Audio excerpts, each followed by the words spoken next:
സംസ്ഥാനത്ത് മഴ കനക്കുമെന്ന കാലാവസ്ഥാ നിരീക്ഷണ കേന്ദ്രത്തിന്റെ മുന്നറിയിപ്പ്. ശക്തമായ കാറ്റിനും കടലാക്രമണത്തിനും സാധ്യതയുള്ളതിനാൽ കേരള തീരത്ത് മത്സ്യബന്ധനത്തെ വിലക്കേർപ്പെടുത്തി. മലയോര മേഖലകളിലും വിനോദസഞ്ചാര കേന്ദ്രങ്ങളിലും രാത്രി യാത്രയ്ക്ക് നിരോധനമുണ്ട്.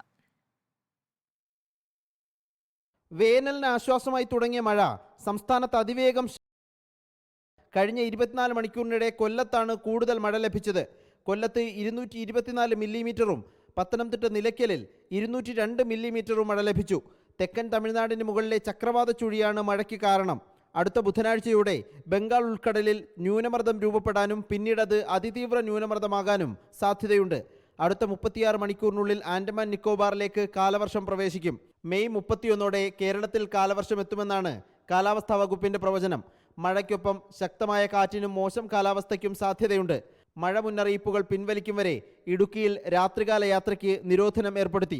ജില്ലയിൽ ട്രക്കിംഗ്, ഓഫ് റോഡ് യാത്രകൾക്കും വിലക്കുണ്ട്. തിരുവനന്തപുരം പൊന്മുടി ഇക്കോ ടൂറിസം കേന്ദ്രം താൽക്കാലികമായി അടച്ചു.